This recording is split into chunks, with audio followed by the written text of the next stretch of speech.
એકવાર ખાકી પર દાગ લાગ્યો। અમદાવાદમાં વધુ એક પોલીસ કર્મીએ નશામાં ધૂત થઈ અકસ્માત સર્જ્યો।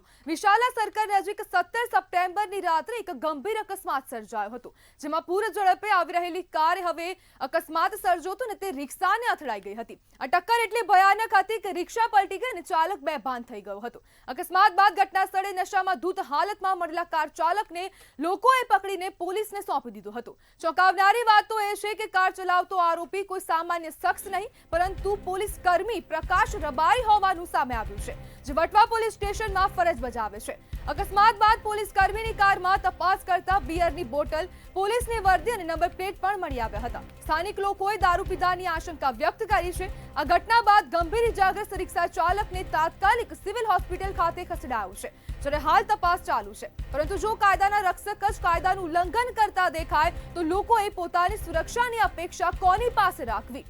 ત્યારે અમદાવાદમાં આ સમગ્ર ઘટના બની છે, જેમાં વિશાલા પાસે જે કાર હતી ને તેને અકસ્માત સર્જ્યો અને તે વટવા પોલીસ સ્ટેશન વિસ્તારમાં ફરજ બજાવતો હોય તેવું સામે આવ્યું છે। ત્યારે પોલીસ જ હવે કાયદાનું રક્ષણ ના કરી શકતી હોય તો પછી સામાન્ય નાગરિકો કોની પાસે આશા રાખે? એટલે પ્રશ્ન તંત્રને થઈ રહ્યા છે કે શું તંત્ર અટકાવી નથી શકતું આવા અકસ્માતો? જ્યારે શું ગુજરાતમાં પોલીસને નશો કરવાની છૂટ છે અને રાજ્યમાં દારૂબંધી હોવા છતાં પણ દારૂ ક્યાંથી આવી રહ્યો છે ને તેને લઈને પણ હવે તપાસ થાય તેવી માંગ ઉઠી છે।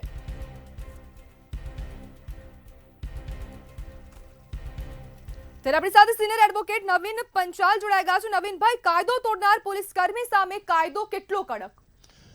કાયદો તો બહુ પોલીસ ખાતું છે કે જે એક ડિસિપ્લિનરી ફોર્સ ગણાય છે। ગુજરાતમાં પ્રોહિબિશન એક્ટ ચાલુ છે, 1960થી છે, અને હમણાં તાજેતરમાં નવા સુધારામાં તેમાં સજા પણ વધારી દીધી છે। જે પોલીસકર્મી જે ફક્ત એની ડ્યુટી 8 કલાકની કે જે હોય શિફ્ટ એટલી ના ગણાય, પણ 24 કલાક નોન ડ્યુટી જ ગણાય। અને પોલીસકર્મી તો વધારે જાણે છે કે ભાઈ દારૂ ના પીવો જોઈએ। ગુજરાત રાજ્યમાં એક ટ્રાય સ્ટેટ છે કે ત્યાં દારૂનું પ્રોહિબિશન છે। અને બીજું કે પોલીસને પણ જાણ છે કે જો દારૂ પીને જો પકડાય તો એની પર સજા થાય। જ્યારે પોલીસ ખાતાના તો કોઈ અધિકારી પકડાય તો એની ઉપર તો ઘણા મોટા એક્શન લેવાય છે। એના પોલીસ એક્ટ મુજબ, પોલીસ એક્ટની સેક્શન 7 મુજબ એમની ઉપર કાર્યવાહી પણ થઈ શકે છે। અને બીજું કે એમના ડિપાર્ટમેન્ટલ હિસાબથી ડિપાર્ટમેન્ટલ ઇન્કવાયરી થાય। નવીનભાઈ, હવે આ મામલે તપાસ થશે? હવે પોલીસ ખાતું છે, પોલીસ અધિકારી પર છે, એવા સારા અધિકારીઓ પર છે કે જે કોઈ પણ શરમ રાખ્યા વગર કોઈ પણ પોલીસ ખાતાનો અધિકારી હોય કે કોન્સ્ટેબલ હોય કે ઉચ્ચ અધિકારી હોય તેની સામે પગલાં લેતા ગભરાતા નથી। અને ગુજરાતમાં એવા જે 22 પોલીસ અધિકારીઓ છે કે જેઓ ભલે પોલીસનો જ માણસ કોઈ પકડાય દારૂ પીતા તેની ઉપર એક્શન લે છે। એમને ઘણી વખત તો સસ્પેન્ડ કરવામાં આવે છે અને આઈપીસી મુજબ, જેટલી હાલની જે BNS મુજબ બી એમની ઉપર કાર્યવાહી થઈ શકે છે। શું સામાન્ય નાગરિકો પર જે પ્રમાણે જે તપાસ થાય છે તેવી જ તપાસ આ પોલીસ કર્મીના કેસમાં થશે? પોલીસમાં જો આપણે ગુજરાતના એક નાગરિક જ ગણાય, ભારત દેશના નાગરિક ગણાય અને કાયદામાં તો દરેક સમાન છે, પણ પોલીસ જે કાયદાનો જાણકાર છે કે જેમણે પોતે ખરેખર તો આવા ગુના રોકવાના હોય અને જાતે જો આવા ગુના કરશે તો પબ્લિક શું એની ઉપરથી શીખશે? પબ્લિકને શું ભય રહેશે?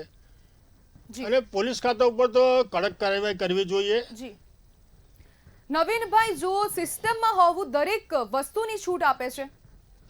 સિસ્ટમમાં હોવું એટલે અમારે તો જો પોલીસ ખાતું જે કાયદો વ્યવસ્થા જાળવવાની સિસ્ટમમાં છે એમણે તો સૌથી વધુ ગંભીર રીતે આનો કડક રીતે અમલ કરવો જોઈએ। એમણે તો દારૂથી દૂર રહેવું જોઈએ, દારૂનો નશો ના કરવો જોઈએ। અને એવું તો ગંભીર છે કે દારૂ પીને એ લોકો આજે બેફામ વાહન ચલાવે। ઘણીવાર તો પબ્લિકના માણસો એમને પકડીને પોલીસ સ્ટેશને હાજર કરે છે, જેથી એમની ઉપર તો ગુનો વધુ લાગે, એમને વધુ સજા કે કડક એમ તો કાર્યવાહી પણ થવી જોઈએ। નવીનભાઈ, શું આ નોન બેરેબલ ગુનો નથી? નહીં, આમાં નોન બેલેબલ ગુનો છે। આમાં પોલીસ સ્ટેશને આમ તો એમને પૂરેપૂરું સિવિલમાં લઈ જવા જોઈએ, એમની તપાસ કરવી જોઈએ। અને કેટલો દારૂ પીધો એની ઉપરથી સિવિલના જે અધિકારીઓ છે એ કે એને દારૂ પીધો એને જે બોલવાનું, એનું બ્લડનું સેમ્પલ લે, બધી રીતે એને ખબર પડે કે દારૂ પીધો છે અને પછી એને કોર્ટમાં રજૂ બી કરવામાં આવે છે। અને ઘણી વખત તો એના રિમાન્ડ બી પોલીસ દ્વારા માગવામાં આવે છે કે ભાઈ ક્યાંથી લાયા, કેટલો દારૂ લાયા અને તમે શું વેચાણ કરો છો, ખાલી પીવા માટે રાખો છો? એટલે બધી જેટલી પ્રોસિજર મોટી લાંબી હોય છે। નવીનભાઈ, સામાન્ય વ્યક્તિ દારૂ પીવે તો તેનો વરઘોડો નીકળતો હોય છે, તો હવે આ કેસમાં શું થશે? હવે પોલીસ ડિપાર્ટમેન્ટ છે એટલે પોલીસ તો એક તો પાછું બને ત્યાં સુધી તો એમનું પેલું ખરાબ ના લાગે એટલા માટે તો એ એટલું બધું જાહેર નહીં કરે, લોકોના વરઘોડા જેવું તો નહીં જ કરે. કેમ કે અમને એવું હશે કે આ પછી પોલીસની શાખ બી અમને એમ લાગે પોલીસની શાખ એકદમ આ તો બગડી ગયેલી દેખાશે. પરંતુ ડિપાર્ટમેન્ટલ એમ ઇન્કવાયરી તો થતી જ હોય છે ને થવી જ જોઈએ. ઘણી વખત આવા અધિકારીઓ સસ્પેન્ડ બી થાય છે, એમને ઘણી વખત મોટો દંડ થાય કે જે એમની સર્વિસ બુકમાં નોંધાતો હોય છે. કોઈક વખતે અમને નોકરીમાં જે પોસ્ટ ઉપર હોય એનાથી અમને ડિગ્રેડ કરી. નવીનભાઈ, ડિસિપ્લિન પોસ્ટમાં આ કેટલું યોગ્ય? ડિસિપ્લિનરી પોસ્ટ જે ગણાય, જે આજે પોલીસ છે, સૈન્ય છે, જે બધું જે ડિસિપ્લિનરી આખી એક પેલી એ ગણાય છે, એક ફોર્સ ડિસિપ્લિનરી છે કે બહુ ડિસિપ્લિન આમાં રાખવું જરૂરી છે. અને જો ડિસિપ્લિનરી જો આવી હોય પેલી પોસ્ટવાળા વ્યક્તિ જો આ રીતે કરતા હોય તો સામાન્ય પબ્લિક તો કંઈ એના પ્રમાણે વિચારશે જ નહીં કે આપણે બી ચલો બી શું થયું પોલીસ કરે, આપણે શું થવાનું છે. જી બિલકુલ નવીનભાઈ, જોડાવા બદલ આપનો આભાર. ત્યારે પોલીસ કર્મીની કારમાંથી દારૂની બોટલો મળી આવી છે અને અમદાવાદમાં ફરીથી ખાખી પર દાગ જોવા મળ્યા છે.